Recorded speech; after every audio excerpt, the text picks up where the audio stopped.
Bienvenidos, soy Tino Palomino, esto es Entrevista con Tino. El día de hoy tenemos la presencia del doctor Godofredo Talavera, presidente de la Federación Médica Peruana. Señores, el día de hoy fue el cierre de campaña de los dos candidatos a la presidencia de la República, el señor Pedro Castillo y la señora Keiko Fujimori. Señores, tanto el señor Castillo como la señora Keiko Fujimori han hecho propuestas que son inviables, propuestas que suenan bien al oído del elector, pero que no se van a poder realizar. Veamos, el señor Pedro Castillo ha dicho que para el sector educación va a destinar el 10% del PBI, para el sector salud el 10% del PBI y para el nuevo ministerio que va a crear, el Ministerio de Ciencia y Tecnología, el 2% del PBI. Señores, eso significa que prácticamente el 100% del presupuesto general de la República se va a ir a esos sectores, e incluso hasta va a quedar chico. Lo que tendría en todo caso que haber dicho es, del presupuesto general de la República voy a destinar el 10% para este sector, 10% para este otro y 2% para este otro. Pero no, él ha dicho del Producto Bruto Interno, del PBI. Una de dos, desconoce lo que es el PBI, lo cual pues sería en él un pecado, en una persona que quiere y aspira a ser presidente de nuestro país y que no es improvisado en política porque ya ha estado en el partido político de Toledo, Perú Posible. Es decir, ya viene incursionando en política hace mucho tiempo. Y para una persona que es magíster, porque él aparentemente no es una persona que no tenga preparación, tiene preparación, ha estudiado educación, tiene un bachillerato en educación y ha hecho una maestría en educación. Entonces, no conocer estos temas al dedillo, sinceramente que es un pecado en este candidato, ¿no? Entonces, señores, esa propuesta de dar el 10% del PBI a salud y el 10% a educación y a ciencia y tecnología son propuestas inviables, no va. Aparte, la señora Keiko también ha hecho sus propuestas, por ejemplo, su bono oxígeno, 10.000 soles por cada afectado se le va a dar a la familia. ¿Y de dónde va a sacar plata? La recaudación tributaria ha caído en los 3 niveles de gobierno, tanto en el central, regional, como en los gobiernos locales. Señores, no hay dinero, por ese concepto al contrario. Muchas municipalidades, al ver que la recaudación tributaria ha bajado, ¿qué han hecho? Lo más fácil, despedir trabajadores. Igual ha ocurrido también con el gobierno central, igualito también con los gobiernos regionales. Tengo un amigo que trabaja pues en registros públicos, está de jefe en una zona, y me ha dicho lo mismo, a los trabajadores que están en casa los hemos despedido. Entonces, en esas circunstancias, que el Ejecutivo no tiene dinero, ¿de dónde se va a sacar plata para pagar ese bono oxígeno? ¿A quién no le gustaría recibir pues 10.000 soles por cada familiar fallecido? Pienso que a todos, pero aterrizando, poniendo los pies en la tierra, ¿hay dinero para cumplir con esa promesa? ¿De dónde va a salir? O sea, al oído suena bien, pero en la práctica, en la realidad, ¿eso se va a cumplir? ¿O solamente es un ofrecimiento para ganar un voto y ganar la elección de esa manera? Señores, así como tenemos un par de candidatos que hacen propuestas que son inviables, propuestas populistas, demagógicas, pero que al oído del elector gustan, también tenemos pues que ha habido una intromisión en la política peruana. Así como censuramos cuando el señor Evo Morales se entrometió en la política peruana, incluso la señora Keiko lo cuadró. Señores, ahora el señor Leopoldo López, líder de la oposición política en el hermano país de Venezuela, también ha metido sus narices en nuestra política. ¿Y quién le ha dicho algo? E incluso no solamente de su país, ha venido acá, a nuestro país, a decirnos a nosotros los peruanos por qué candidato debemos de votar. Eso, señores, también es condenable, así como condenamos cuando Evo induce pues el voto a favor de Castillo, también condenamos cuando el señor Leopoldo López induce el voto a favor de la señora Keiko Fujimori. Señor Leopoldo López, si usted dice que en su país no hay democracia, busque a esos 5 millones de venezolanos que han abandonado Venezuela, que vayan a su país y luchen por su democracia. ¿Qué hace usted acá en nuestro país? Los asuntos de los peruanos son de los peruanos. Nosotros acá, de manera informada, decidiremos pues si votamos por Castillo o por la señora Keiko Fujimori, pero no se entrometa en la política peruana. Señor Godofredo Talavera, bienvenido al programa. por la Doctor invitación. Talavera.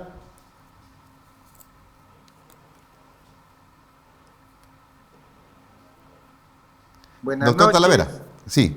Sí, Ya. buenas noches. El gobierno del señor Francisco Sagasti formó una comisión para sincerar el número de fallecidos por COVID en nuestro país.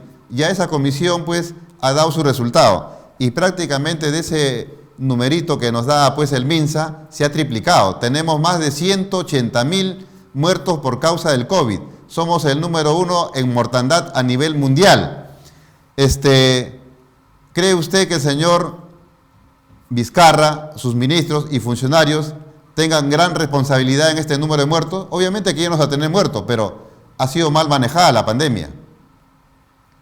Así es, Tino. Lamentablemente, el día de hoy somos el país con la mayor mortalidad en el mundo y lo que es peor, al segundo más que lo duplicamos. Tenemos más del doble de fallecidos que el segundo lugar y eso se debe, en primer lugar, a nuestro sistema de salud que está totalmente abandonado por años y, por supuesto, al mal manejo en la pandemia. Recordar que al inicio se compraron pruebas de anticuerpos, la cual no nos servían ya que estas se hacen positivas después de 8 o 9 días y el paciente, los contactos seguían diseminando el virus y no podíamos hacer un aislamiento, un seguimiento. Además que nunca se hizo lo posible por tener plantas de oxígeno, nos ha llegado a faltar oxígeno en 13 regiones del país, más la ciudad de Lima, no hemos tenido el número de ventiladores necesarios, nos faltan más de 2.000 en este momento, no se compró cánulas de alto flujo que de alguna manera suplían estos ventiladores, no se reactivó el primer nivel de atención, no se puso oxígeno en los centros más grandes para poder atender los pacientes leves y moderados y que no congestionen los hospitales. Además, como sabemos, pues la vacuna llega a cuentagotas. Tampoco Vizcarra hizo nada por comprar la vacuna de Pfizer que era anunciada, que se iba a cerrar el contrato el 14 de septiembre y finalmente no lo compramos, compramos la vacuna de Sinopharm y eso también es un punto en contra para la lucha de la pandemia. Como estamos viendo en los países que ya han vacunado en gran porcentaje, se está controlando el número de contagios y el número de fallecidos. Caso Reino Este, Unido, que la situación crítica del sector salud que usted describe, el señor Pedro Castillo y sus seguidores manifiestan que eso es culpa del señor Alberto Fujimori, quien dejó la presidencia hace aproximadamente más de 20 años. Pero después de él hemos tenido pues a varios presidentes, ¿no? Valentín Paniagua, el señor Toledo, Alan García, Ollantumala, PPK, Vizcarra, Merino y ahora Sagasti. Ellos, ¿qué hicieron por el sector salud? bueno, en general nuestro sector de salud ha estado abandonado, no por el presidente Fujimori, sino por los últimos gobiernos. Sobre todo hay que recordar que Humala y el expresidente Pedro Pablo Kuczynski dijeron que iban a aumentar el 0,5% del PBI por año para salud, lo cual no han cumplido. Entonces no podemos echar la culpa pues a lo que pasó hace 20 años. En 20 Hablando del años PBI, el señor Castillo ha ofrecido el 10% del PBI, del Producto Bruto Interno, al sector salud. ¿Esta es una propuesta viable? creemos que usted lo ha dicho claramente, si sumamos pues salud, educación y el nuevo Ministerio de Tecnología e Investigación, se nos va todo el presupuesto, quedaría un punto para 17 ministerios, incluyendo la PCM. Entonces eso no es factible, creemos que se debe hablar con mayor transparencia, con mayor conocimiento.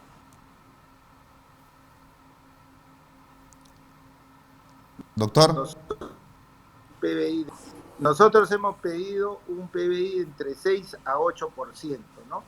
Pero creemos pues que en primer lugar que cumplan y digan cómo van a invertir y desde cuándo vamos a tener ese mencionado PBI, tanto lo que ofrece el señor Castillo como la señora Fujimori.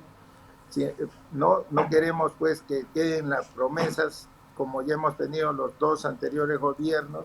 Nos falta muchas cosas, nos falta reactivar el primer nivel, nos falta poner oxígeno, nos falta camas UCI, nos falta reactivar el primer nivel contratando mayor personal para poder atender no solamente COVID, sino otras enfermedades diferentes al COVID. ¿Cree usted que solamente el problema de salud se reduce a tener más presupuesto, más dinero y no capacidad de gestión? Por ejemplo, en esta pandemia hemos visto cómo el señor Vizcarra desatendió el nivel primario de atención. Sí, acá es importante las dos cosas. Hay que recordar también que muchas regiones devuelven los presupuestos, ¿no? En promedio se devuelve 35%, pero hay regiones que incluso llegan al 60, 70%. ¿Y eso a qué se debe? ¿Capacidad de gestión? ¿No hay proyectos? No, lo que pasa es que no hay capacidad de gestión y también siempre nosotros como federación pedimos que se haga un seguimiento a las regiones, porque el primer responsable de la salud es el Estado a través del Ministerio de Salud. Y si yo veo que le di 100 soles a una región, estamos en julio y ha gastado 5 soles, tengo que ver por qué gastó estos 5 soles, solo 5 soles, y mejorar la inversión y el gasto. No deberíamos devolver nada de presupuesto, ya que tenemos muchas carencias, nos falta todo. ¿Cree usted que eso se deba también al clientelismo político? Por ejemplo, conversábamos con quien había sido gobernador de la región Ica y él nos manifestó que cuando se sentó en el sillón, lo primero que ocurrió fue lo siguiente: le venían a imponer que él contrate a fulano, sutano, mengano, perengano, sin reunir los requisitos o la meritocracia respectiva para ocupar ese cargo. Y él dijo, no, si yo contrato a esa persona, va a estar perdida en ese cargo. Al final él va a brindar un servicio pésimo al administrado y vamos a gastar un dinero en una persona que no ha resuelto el problema. ¿Cree usted que en el gobierno central, regional y los locales se siga dando el clientelismo político en la contratación de personal? Doctor.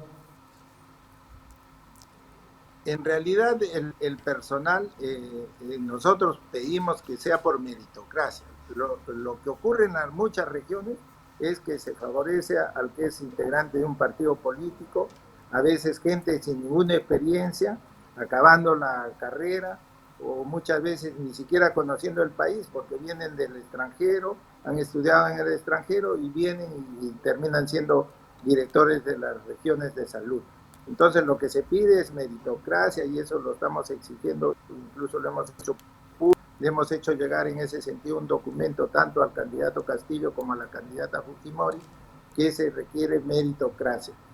Además de esto se debe hacer un seguimiento desde el Ministerio de Salud, que es, como le mencioné, el responsable del gasto, de la eficiencia en el gasto. No podemos seguir teniendo pues hospitales como el caso del hospital del Cusco, que está más de 10 años, hay gobernadores regionales, directores de salud en la cárcel, sin embargo, la población se sigue perjudicando porque no se termina de construir. Me refiero en específico al hospital de Lorena del Cusco, ¿no? Que ya va más de 10 años y hasta el momento no se puede concluir y se perjudica la atención de la población del Cusco. Se han ofrecido en el debate electoral la construcción de hospitales, uno por cada región y también 3 hospitales oncológicos, ¿no? En el norte, en el centro y en el sur. ¿Se necesitan esta cantidad de hospitales y esto es viable? Sí, en este momento tenemos ya hospitales oncológicos en el norte, centro y sur, ¿no? ¿Ya existe?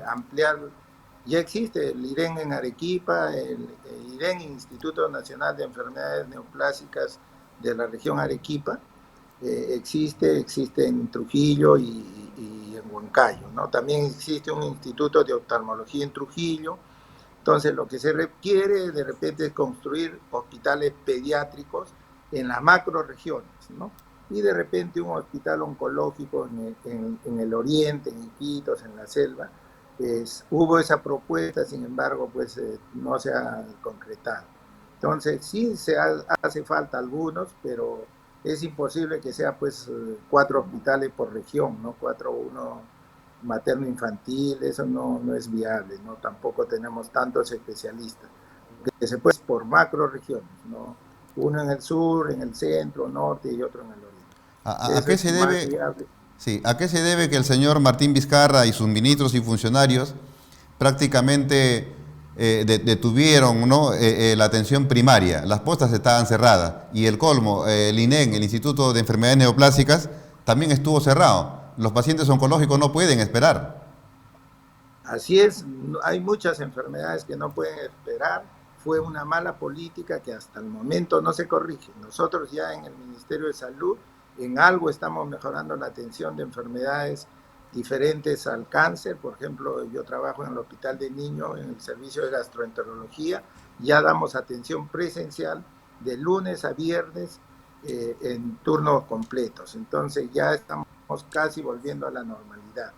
Y también se debe hacer lo mismo en el primer nivel de atención, debido a que los hospitales nacionales es un poco más difícil porque todavía tienen gran cantidad de pacientes con COVID. Yo, como trabajo en un hospital del niño, los pacientes con COVID de niños es menos, entonces eso nos ha permitido ampliar la atención a otras enfermedades diferentes al COVID. La señora Fiorella Morinelli, presidenta de ESalud, ha manifestado que solamente están en capacidad de poder vacunar más o menos a 60.000 personas por día. Los candidatos han manifestado que a fin de año todos los peruanos vamos a estar vacunados, pero al ritmo que señala la señora Morinelli no se va a poder. ¿Cree usted que se va a poder superar este nivel de vacunación a uno mayor? Sí, yo creo que todavía tenemos mucha capacidad. Nosotros tenemos 100.000 enfermeras. Con 2.000 enfermeras podemos estar vacunando 60.000 personas. Y si le ponemos 6.000, 180.000. Y si le ponemos unas 12.000, vamos a vacunar pues 240.000, que es lo que se requiere entre 240.000 a 270.000 por día para terminar de vacunar este año. ¿Pero eso qué significaría? ¿Contratar más personal, más presupuesto? Se puede contratar más personal o se puede derivar, ya le mencioné que tenemos cerca.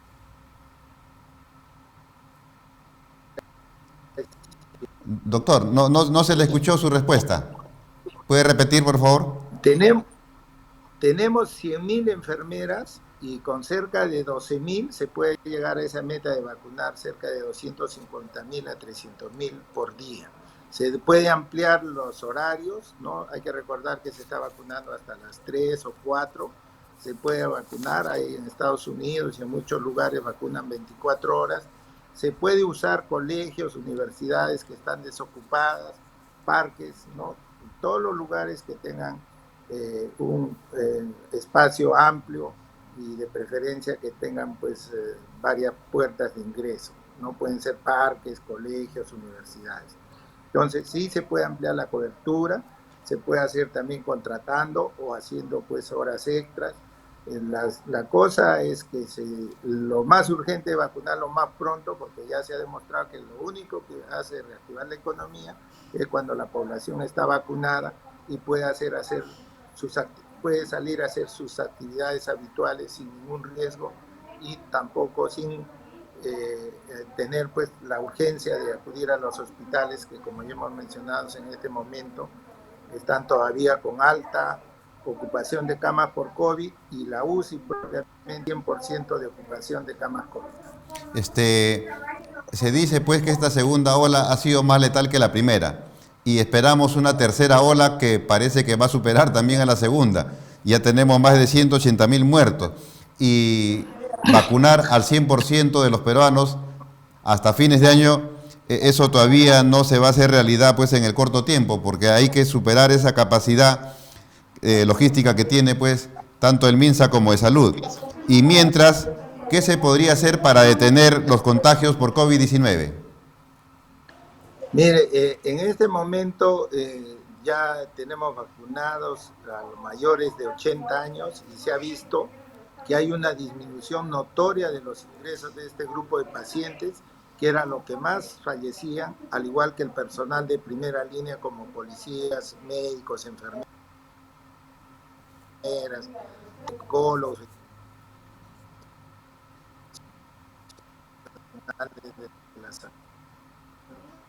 ¿aló? No se le escuchó bien, doctor. ¿Podría repetir? Tenemos ya las estadísticas nos demuestran que los pacientes vacunados mayores de 80 años han disminuido notoriamente, más o menos a la quinta parte, la necesidad de hospitalizarse o de camas UCI, al igual que el personal de salud que ya hemos sido vacunados. Entonces, esperemos vacunar lo más pronto posible, sobre todo a la población pues mayor y los que tienen comorbilidades, para que esta ola no tengamos pues las urgencias que hemos tenido de oxígeno, de ventiladores. Esperemos que se siga vacunando y la población también pues tenga los cuidados necesarios. Ahora en esta segunda ola hemos visto familias enteras ya que no cumplían con evitar las reuniones familiares, vemos que sigue habiendo pues las fiestas COVID y todo esto que está prohibido, y eso hace que se incrementen los casos. Esperemos que también la población tome un poco de conciencia, y la otra vía es, como le mencioné, vacunar a la mayor cantidad de peruanos. Antes de la pandemia teníamos un problema grave, el problema de la anemia y la desnutrición crónica infantil.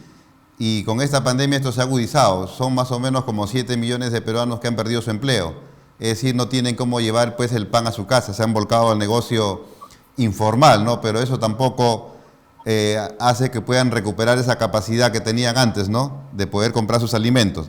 ¿Cómo, en medio de esta pandemia, en medio de esta crisis, cómo poder reducir la anemia y la desnutrición crónica infantil? Lo primero, que los pacientes tengan dónde acudir,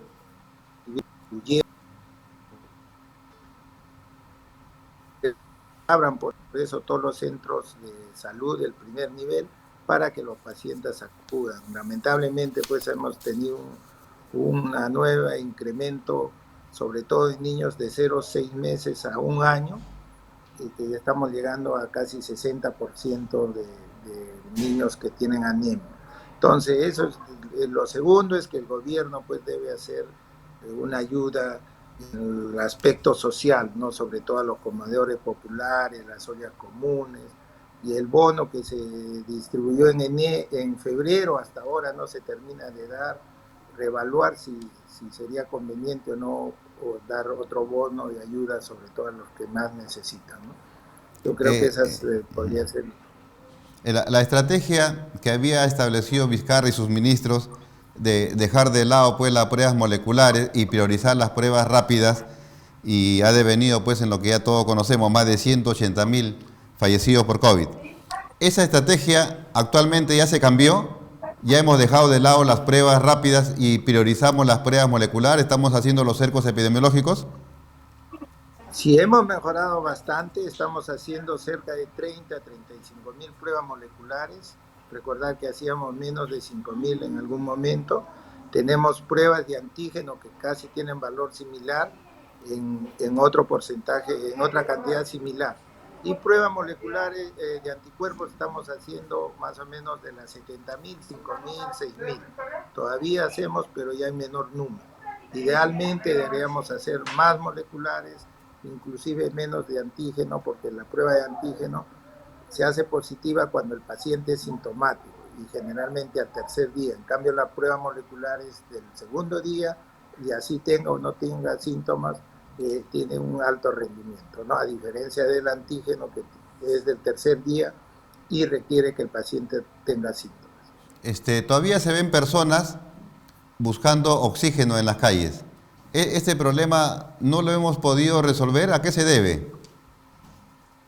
Mire, el problema del oxígeno, las 100 toneladas se solucionaban con un poco más de 100 millones, ¿no? Que nos faltan. Hay plantas que dan 3 toneladas y valen 2.700.000. Entonces, más o menos el costo es 1 tonelada por 1 millón. Con 100 millones hubiéramos solucionado. Igual la compra de 2.000 ventiladores a 50.000 son otros 100 millones, ¿no? Para el presupuesto del Estado esto es una cosa ínfima. Sin embargo, no entendemos por qué sigue la demora. Incluso todavía acá en Lima, en algunos lugares le piden oxígeno para poder hospitalizarse, y en Arequipa, a pesar que la industria o la empresa privada donó plantas, todavía están pidiendo oxígeno para poder hospitalizarse. Creo que ahorita es solamente la parte no de Arequipa, ya felizmente en el resto de regiones, por lo que ha bajado el número de casos, no se está en esta necesidad de oxígeno, pero sí tenemos que prepararnos para la Y eso es tercera ola y responsabilidad de poder quién. solucionar. Del gobierno en sí, ¿no? No puede ser justo que por 100 millones hayamos permitido que cuántos de peruanos han fallecido en la puerta de un hospital sin poder tener oxígeno o ventilador en Y su casa, porque ya si lo llevan al hospital no iban a encontrar ni cama ni oxígeno. se dicen que tenemos pues una sociedad en la cual hay monopolios. En el campo del oxígeno también se dice que hay monopolios de una empresa alemana y una empresa norteamericana. De repente, por querer que este monopolio siga lucrando, no se construyen esas plantas de oxígeno, porque al no destinar ese dinero para comprar esas plantas de oxígeno que usted dice son pequeñeces, ¿no? Respecto al presupuesto. Sí, habría que ver el fondo, pero yo creo que ya se ha avanzado un trecho y debemos terminar de comprar las que faltan, ¿no? En este momento deben faltar menos de la mitad de estos 100 toneladas por día que faltaban, ahora debe ser menos de 50 y eso debemos comprarlo pronto para prepararnos para esta tercera ola. Y en camas UCI, ¿cómo estamos? El número exacto de camas UCI no, más o menos se calcula en 5.200 que deberían haber y en este momento no llegamos a 3.000.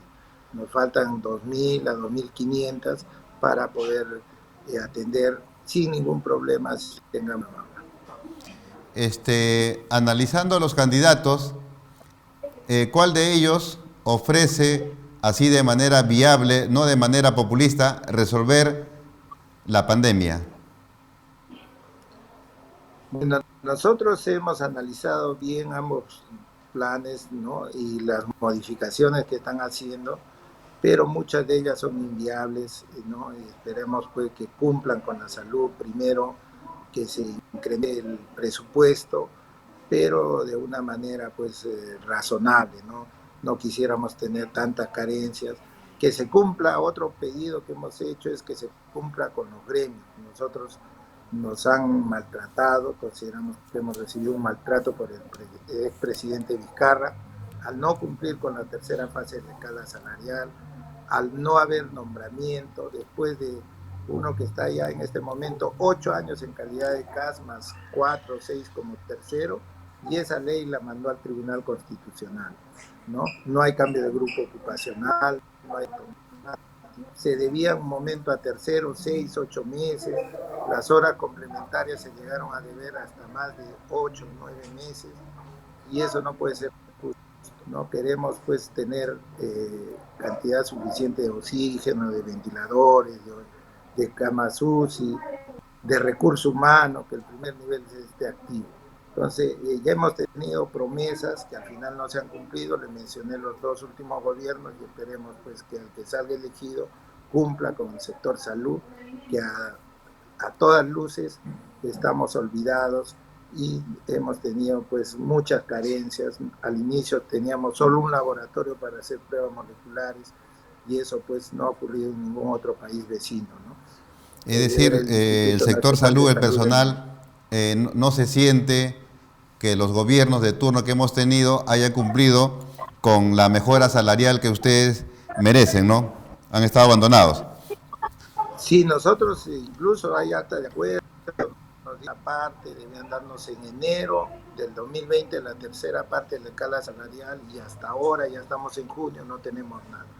Pero digamos, el que peor nos trató ha sido el presidente Vizcarra, que esperemos pues que la justicia llegue y sancione todo lo que no hizo correcto en la pandemia, sobre todo pues la compra de pruebas de anticuerpos, no comprar la vacuna que se decía que se iba a vacunar, que se iba a comprar en septiembre, que era la Pfizer, terminamos comprando la de Sinopharm.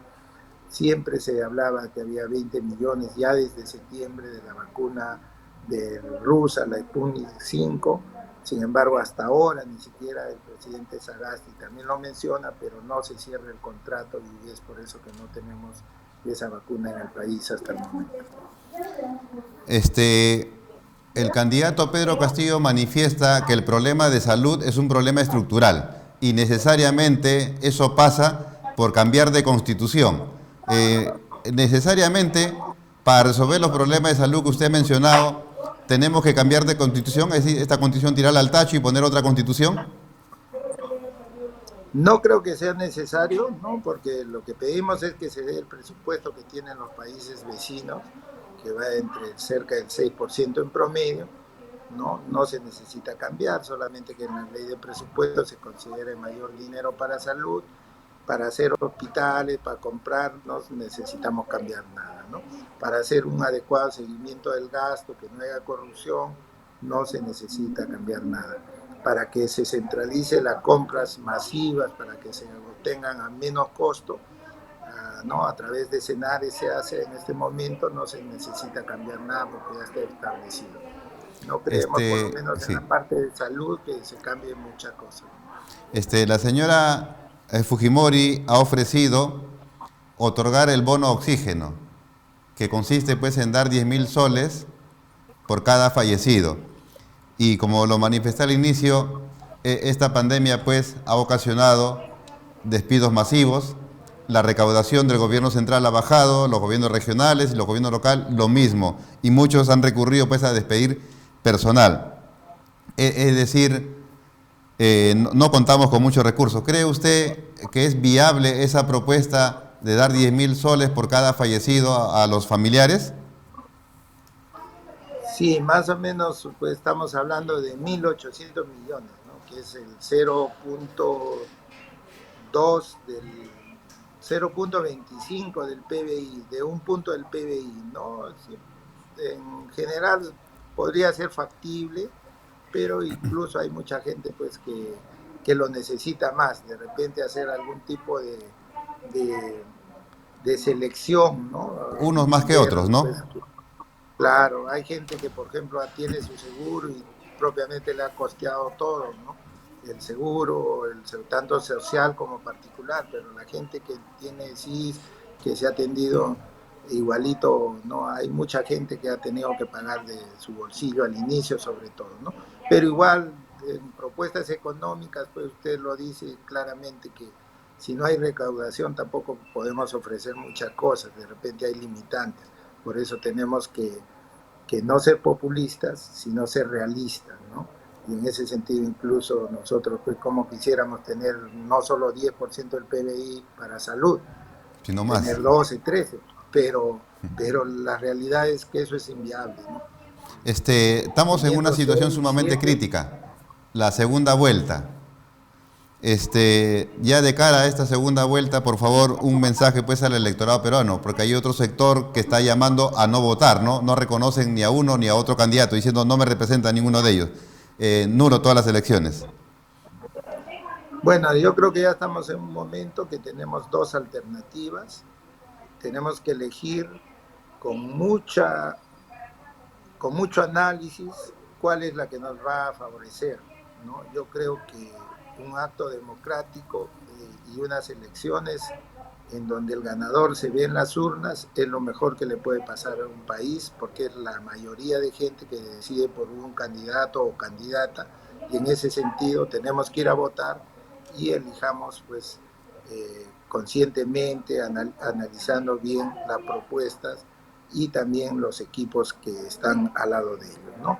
Invito a todos nuestros oyentes y por supuesto a todos los peruanos que acudamos a votar y demos nuestro apoyo al candidato o candidata de nuestra preferencia, y esto se debe respetar porque es la decisión de la mayoría. Doctor Godofredo Talavera, estamos muy agradecidos por habernos concedido esta entrevista y hasta otra oportunidad. Gracias a ti. Señores, hemos tenido la presencia del doctor Godofredo Talavera, presidente de la Federación Médica Peruana, con quien hemos tratado, el sinceramiento pues, del número de fallecidos en nuestro país, que como todos sabemos no era los 60.000 que nos decía pues, el MINSA, sino son más de 180.000 fallecidos, ¿no? Al 22 de mayo del presente año. Hemos también tratado acerca de las carencias que tiene el sector salud y cómo esto se debe de resolver. También nos ha manifestado que para resolver esas carencias no hay necesidad de cambiar la Constitución. Basta con asignarle un presupuesto mayor al que tiene y mejorar la capacidad de gestión de los funcionarios. Asimismo, también las recomendaciones pues, para combatir esa anemia y esa desnutrición crónica infantil. Señores, eso ha sido todo por hoy. Compartan este video a través de las redes sociales y nos vemos mañana en el mismo horario. Muchas gracias.